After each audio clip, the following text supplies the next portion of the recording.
Hi everyone. In this video I'm going to show you how I lifted my 300-pound water heater so that I could put a drip pan underneath it. The reason I need a drip pan is if this water heater fails and starts to leak, it will end up flooding my entire basement. First step I'm going to follow is to turn off the gas at the water heater. Off screen I'm also going to turn off the gas at my gas manifold.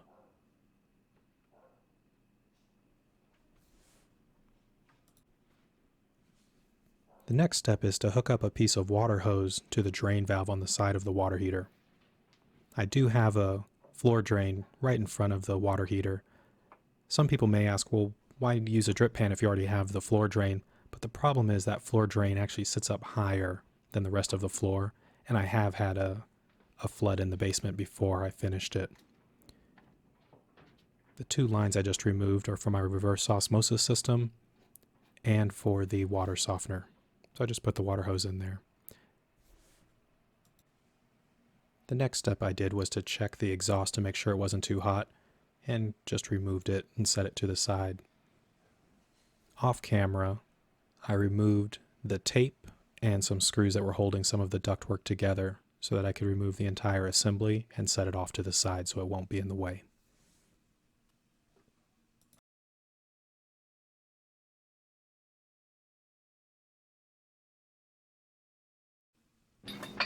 In order to remove the cold water supply line, I used an adjustable crescent wrench and a pipe wrench to hold the other pieces in place. Note I've already shut off the water supply. I don't have a valve just for the water heater, so I turned off my whole house supply. While I was unscrewing the line, I heard some noise coming from it, so I went to another room to open up another faucet to try and relieve some of the pressure in the line. The cold water supply is lower in most of the area than where the water heater is, so I didn't have to worry about too much water coming through.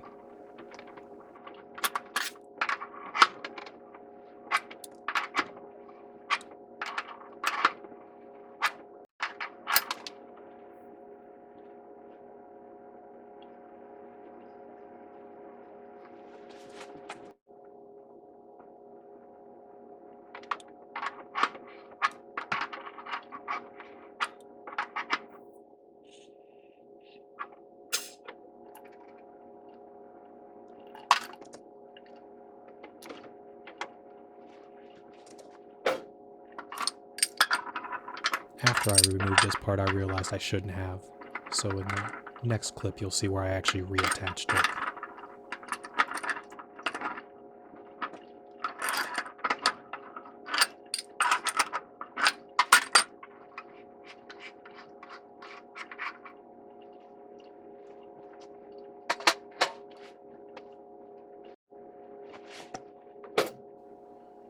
On the hot water supply, same steps are followed, except this time I didn't remove the parts that I shouldn't have. The hot water goes up from here since this is in my basement, so there was water that was in the line and it continually came out, so I kept a bucket and a towel handy throughout the rest of the process.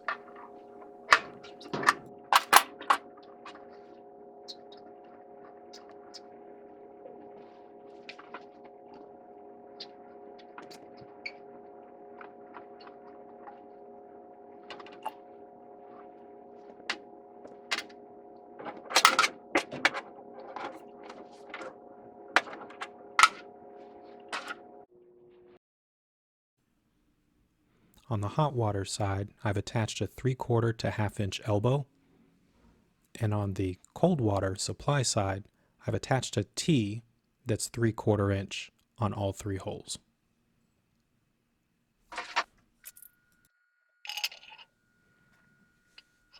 The next part is using a 1/2 inch 17-inch pipe.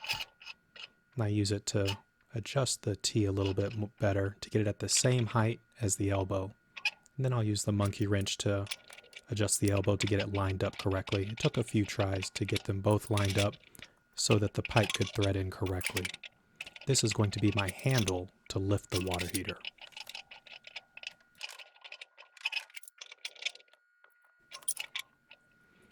My apologies about the focus and out of frame.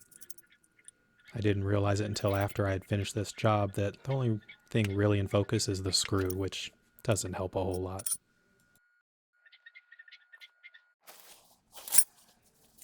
I'm now removing the gas supply for the water heater. I've already turned off the gas at my manifold that supplies the entire house.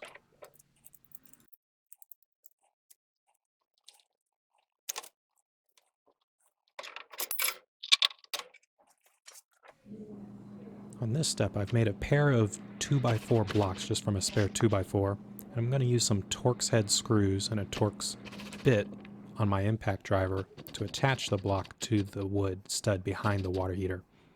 Notice here I've already pre-drilled 4 holes and started the 4 screws into the block of wood.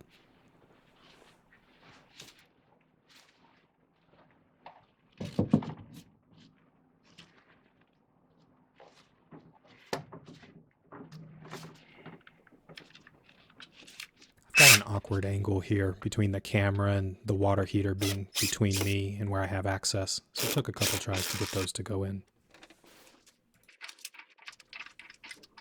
This is part of the strap, sometimes called an earthquake strap, that holds my water heater up against the wall in case of an earthquake. I'm purposely going to loosen it, but not remove it. I want it to still hold the water heater, but allow it to have some movement so it's easier to lift upwards.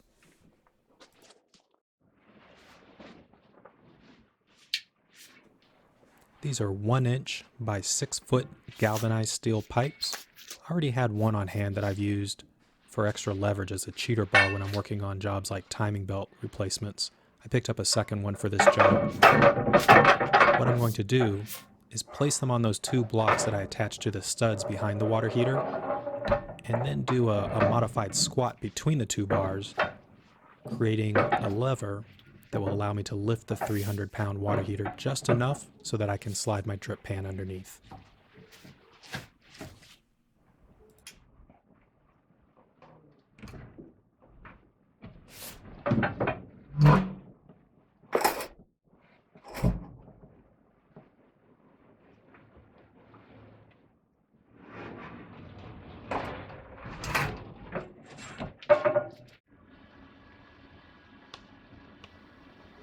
Off camera, I got my wife to help me slide it into place, and this is what the finished pan looks like once I've attached it, as well as reattached all the gas, water, and everything else.